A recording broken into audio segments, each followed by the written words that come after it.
I've tried to tell this story actually about 6 or 7 times now, how to introduce the fact that my journey had ended with clinical remission to coming back and being told that my cancer returned. And it's actually a lot harder than I thought it would be to try and find the words to say that it had come back. Do I make it funny? Do I not make it funny? Do I just tell you, blurt it out, cancer's returned? It's really, really hard. Return of the Cancer. It sounds like a Star Wars film or that song, Return of the Mac.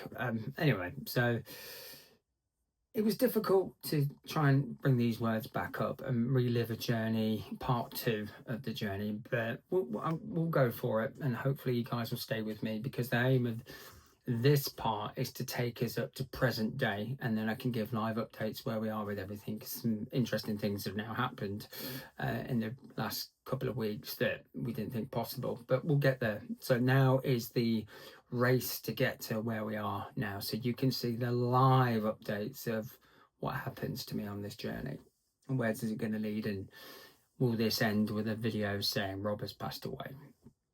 So at this point in time, we've gone 6 months. Everything was fine, life was normal. Cancer still at the back of my mind, because clinical remission doesn't mean it's gone, it just means I'm in remission, so that's good. But we don't need to think about it anymore. And on the day that I found out, we were traveling to Luton to visit Belinda's mum, who'd been taken into hospital the previous day. Now, when I say doctors know fuck all, what I mean by that is, I mean, you've heard my justification for it. Every time I've been told I'm going to die, I don't. Belinda's mum had been rushed into hospital, and she wasn't supposed to survive that. It would be very lucky if she saw a few hours out, extremely lucky if she saw out the next night. But that woman was one hell of a fighter. She wasn't ready to leave this world, like I'm not, and she fought through it, and she fought through the night, and she actually started to regain who she was. She was back, she was conscious now, she was talking now, and she wanted something to eat. She was on this ward, so she'd fought really, really hard to get back to us, and she did. Eventually she did, and she ended up coming home. But we were on our way to go and see her, to make sure she was okay. My lord, if you've ever been to Luton Hospital, that's an experience. So anyway, not relevant. So we're just about to get to junction 11, and my phone rings, and it's Manchester number. And we'd be expecting this phone call because they've had a load of tests done. So we're just waiting for the results now, check in, see where things are. And it was my oncologist, and he said, Rob, you okay? I went, yep. Everything go okay yesterday with the test and everything? Yep, everything absolutely fine. No problems. He says, well, look, let's go for it. I'm not going to beat around the bush, Rob, because you know I don't do that. Your cancer's back.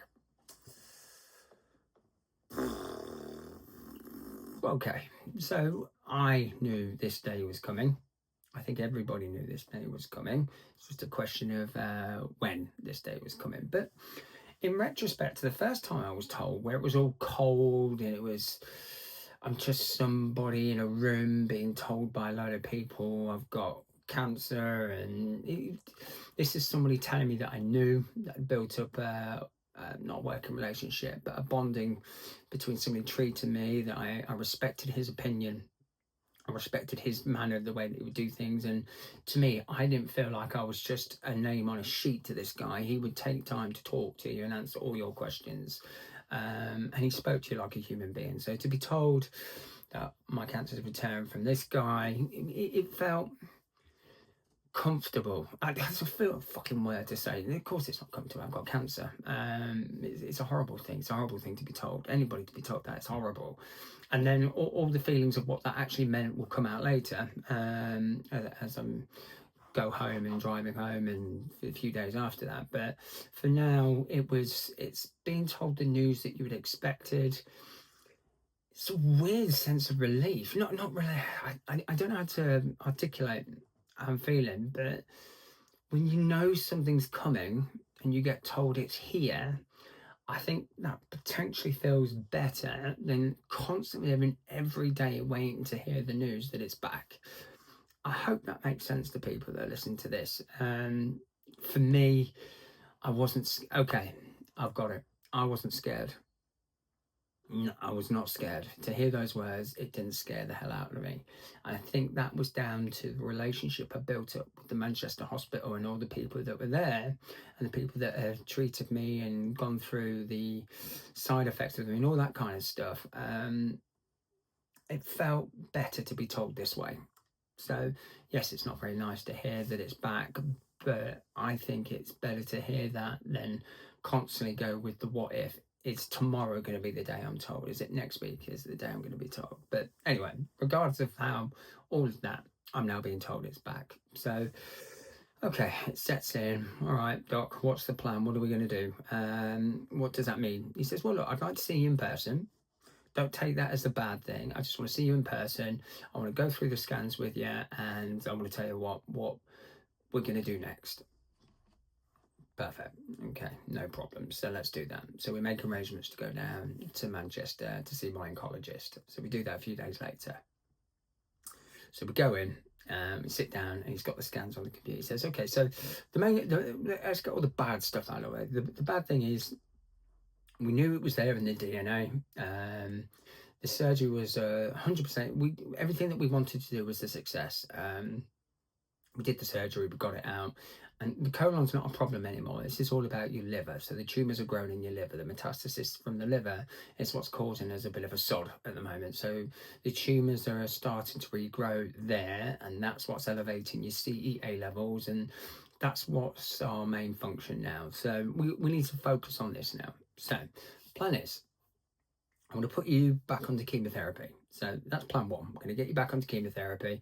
I'm going to alter it a little bit. I'm going to play around with little things. So you're not going to have problems with neuropathy anymore, and your diabetes won't change. Okay. And we'll do some stuff with that to make sure you don't have those sort of side effects this time around. So that's plan one. Plan two is at the end of the assignment. So we'll go for 12 rounds of that. That's the staple. We're going to go 12 rounds of chemotherapy, and we're going to try and get a control of this. And thanks to how your body handled the last lot of chemotherapy, this should be a good thing. We should get a good result out of this. And the idea now is, Rob, is we want to get control of it, slow its ass down, hopefully shrink it a little bit, get your CA levels down, but get control of it. We want to regain control of these tumours that are growing.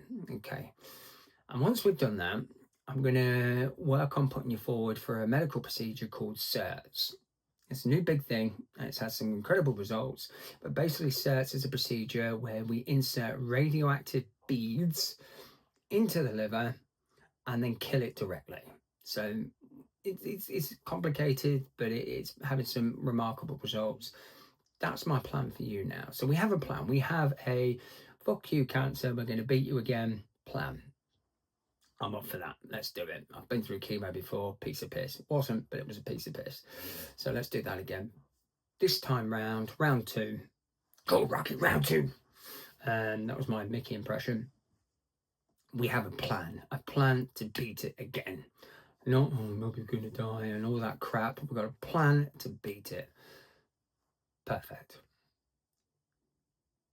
Now we're going to go and get a port refitted. This will now be my second port. So I've had 2 pit lines, and this will now be my second port. So I'll go through the next stages in the next video, because it's now almost 9 minutes. So I'll see you in the next one.